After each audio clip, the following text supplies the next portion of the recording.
प्यारे बच्चों, स्वागत है आप लोगों का हमारे चैनल एसजी एजुकेशन जोन पर। बच्चों, आपका कुछ दिनों से कंटिन्यू वीडियो नहीं आ पा रहा है क्योंकि थोड़ा प्रॉब्लम है, इसी वजह से। प्यारे बच्चों, आज का जो कक्षा 12 का जीव विज्ञान का 2025 में आपके फिगर वाले जो महत्वपूर्ण क्वेश्चन हैं जिनके आने की संभावना है, यानी जो भी आपके फिगर वाले क्वेश्चन रहेंगे हम वो आपको बताएंगे। आप लोग इसे ध्यान से देखिएगा। बच्चों, वीडियो शुरू करने से पहले हम आपसे कहना चाहेंगे, प्लीज़ वीडियो को लाइक करें और चैनल को सब्सक्राइब करें और अपने दोस्तों के साथ शेयर करना ना भूलें। आप लोग सहयोग नहीं कर रहे हैं और वीडियो को लाइक, शेयर एंड चैनल को सब्सक्राइब नहीं कर रहे हैं। आप लोगों से रिक्वेस्ट है कि प्लीज़ वीडियो को लाइक करें और चैनल को सब्सक्राइब करें और अपने दोस्तों के साथ वीडियो को ज़रूर शेयर करें। इसमें जितने भी क्वेश्चन हैं आपके बायोलॉजी के, लगभग 10 से 11 क्वेश्चन हम लाए हैं। इनका हम आंसर आपको नहीं देंगे क्योंकि ये जो फिगर वाले क्वेश्चन है तो इनका फिगर बना करके आंसर देने में बहुत आपका समय वेस्ट होगा। उतने में आप लोग खुद से अगर तैयारी करेंगे तो आपका जो है प्रैक्टिस होगा फिगर बनाने का। तो इसमें जितने भी क्वेश्चन हैं 10 से 11 आपके, सभी लगभग फिगर वाले क्वेश्चन हैं जिनमें आपको फिगर बनाना रहेगा और जो भी प्रीवियस ईयर क्वेश्चन पूछे गए हों वही क्वेश्चन है, ज़्यादा बार रिपीटेड रहे हों वही प्रीवियस ईयर। पहला जो इसमें क्वेश्चन है वो है स्त्रीकेसर, यानी स्त्रीकेसर जिसे जायांग के भी नाम से जानते हैं, का नामांकित चित्र बनाइए। यानी कि इसे ये भी पूछ सकता है स्त्रीकेसर का नामांकित चित्र बनाइए या जायांग का नामांकित चित्र बनाइए।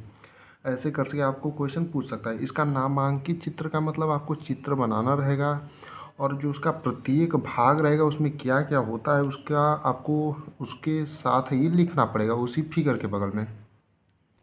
और अगर इसमें दिया रहेगा आपको चित्र बनाने के साथ साथ अगर उसके बारे में बताना रहेगा डिटेल में तो वो भी आपको बताना पड़ेगा। लेकिन हम सिर्फ इसमें बता रहे हैं स्त्रीकेसर जायांग का नामांकित चित्र बनाए, यानी कि आपको इतना क्वेश्चन जो है, इतना भाग क्वेश्चन का, ये बहुत बार प्रीवियस ईयर में रिपीटेड रहा है और 2025 में भी आने की संभावना है, इसलिए हम आपको ये सिर्फ बता रहे हैं इतना भाग। इससे ज़्यादा कुछ पूछेगा अगर तो हम आगे आपको ज़रूर बताएंगे, लेकिन ये सिर्फ फिगर से रिलेटेड हम क्वेश्चन बता रहे हैं इसलिए इसका आंसर आपको नहीं बता रहे हैं। अगर आप लोगों को परेशानी होगी तो आप लोग कमेंट में ज़रूर बताइएगा, हम इसका आंसर भी आपको बताने का प्रयास करेंगे। अगला यानी कि दूसरा जो हमारा क्वेश्चन है वो है परिपक्व परागकोश की अनुप्रस्थ काट का चित्र बनाइए।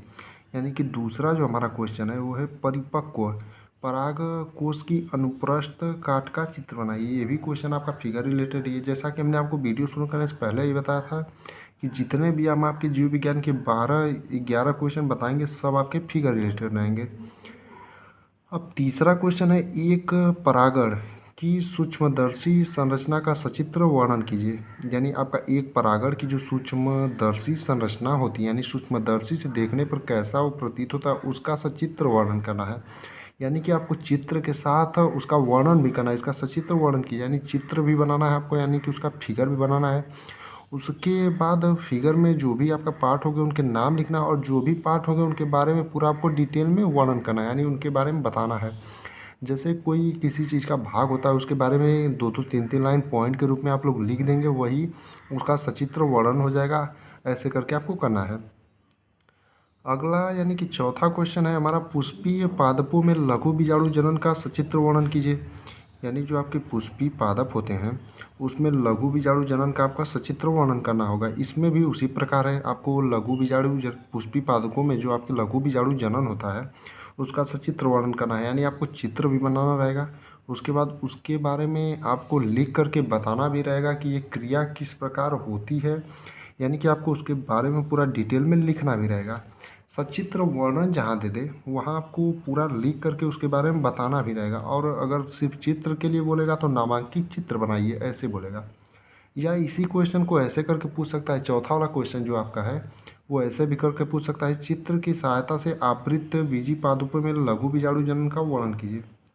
यानी जो आपका चित्र होता है उसकी सहायता से जो आवृत बीजी पादपों में लघु बीजाणु जनन का वर्णन कीजिए। यानी आपको चित्र बनाना, ये देखिए डिटेल में दे दिया उसी को कि चित्र की सहायता से लघु बीजाणु जनन पादपों में लघु आवृत बीजी पादपों में लघु बीजाणु जनन का वर्णन कीजिए। यानी पहले चित्र बनाइए, उसके बाद उसके भाग जो है आपको उसका नाम लिखना रहेगा और उसका फिर वर्णन करना रहेगा आप, यानी कि उसी को बोला है चित्र की सहायता से आवृत बीजी पादपों में लघु बीजाणु जनन का वर्णन कीजिए। अब आइए देखते हैं अगला क्वेश्चन क्या है।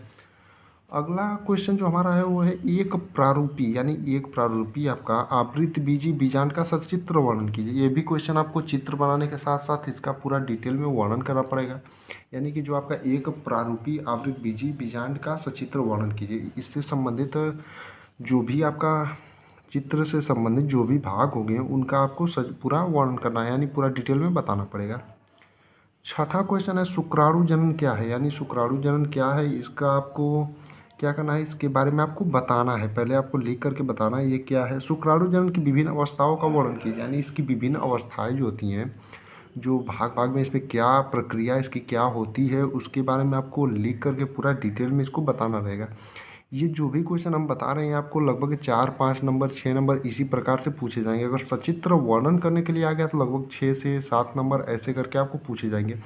अगर छोटे में आएगा तो सिर्फ वर्णन करने के लिए देगा या फिर सिर्फ चित्र बनाने के लिए देगा। दोनों साथ देने का मतलब है कि ज़्यादा नंबर में पूछेगा।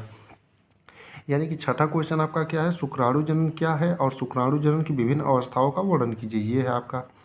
सातवां क्वेश्चन है मानव के शुक्राणु की संरचना का वर्णन कीजिए, यानी जो मानव का शुक्राणु होता है उसका आपको चित्र बनाना रहेगा, यानी संरचना का मतलब आपका चित्र ही हो जाएगा। उसके बाद उसके कौन कौन से भाग होते हैं उसके बारे में आपको वर्णन करना रहेगा, यानी संरचना का पूरा वर्णन करना रहेगा, यानी उसके बारे में पूरा आपको बताना रहेगा। अगला यानी कि आठवां क्वेश्चन है परीक्षार्थ संकरण क्या है, उचित चित्र की सहायता से समझाइए, यानी आपको पहले बताना रहेगा परीक्षार्थ संकरण क्या है, यानी इस क्रिया के बारे में आपको बताना रहेगा कि ये क्या है। उसके बाद उचित चित्र की सहायता समझाइए, यानी उसका एक चित्र बताइए और उसके बारे में पूरा डिटेल में उसका नाम लिखिए, चित्र में क्या क्या कौन से भाग कहाँ कहाँ पर है, जिससे एग्जामिनर को समझ में आए। इसलिए उसने कहा है परीक्षार्थ संकरण क्या है और उचित चित्र की सहायता समझाइए। नौवां क्वेश्चन हमारा है मानव में लिंग निर्धारण से क्या तात्पर्य है, यानी इसकी क्रिया विधि का रेखा चित्र द्वारा वर्णन कीजिए, यानी आपसे पूछा है मानव में जो लिंग निर्धारण होता है उससे क्या तात्पर्य, यानी उससे आप क्या समझते हैं उसके बारे में आपको बताना रहेगा। और इसकी क्रिया विधि यानी कि उसकी जो क्रिया विधि होती है उसका रेखा चित्र द्वारा वर्णन कीजिए, यानी जो उसकी क्रिया विधि होती है उसको फिगर द्वारा आपको स्पष्ट रूप से लिखना रहेगा, यानी फिगर बना करके पूरा समझा करके लिखना रहेगा। अगला यानी कि 10वां क्वेश्चन है मिलर के प्रयोग का वर्णन कीजिए तथा नामांकित चित्र बनाइए, यानी आपका जो मिलर का प्रयोग है उसका आपको वर्णन करना है और उसका आपको नामांकित चित्र बनाना है, यानी आपको नाम अंकित यानी नाम अंकित रहे उस चित्र पर। यानी कि जो भी आप फिगर बनाते हैं उसके पार्टों का, जैसे आपने कोई ये फिगर बनाया तो ये जैसे गोला बनाया तो इसका सेंटर होता है तो आप लिखते हैं यहाँ पर ये जैसे सेंटर है, ऐसे चिन्ह दर्शा करके, उसी प्रकार। और आपका जैसे यहाँ से यहाँ तक की दूरी जो होती है आपकी रेडियस होती है, तो इसको भी आप रेडियस दर्शाते हैं। और ये पूरा इसी प्रकार आपको जो भी फिगर बनाना रहेगा उसका आपको चित्र के साथ साथ उसका नाम भी लिखना रहेगा कि यहाँ पर कौन सा पार्ट है यहाँ पर कौन सा पार्ट है, उस प्रकार आपको बताना रहेगा। जैसे कि 10वें क्वेश्चन में मिलर के प्रयोग का वर्णन कीजिए तथा नामांकित चित्र बनाइए। 11वां क्वेश्चन है डीएनए की आणविक संरचना का सचित्र वर्णन कीजिए तथा डीएनए के द्विगुणन में इसका क्या महत्व है समझाइए।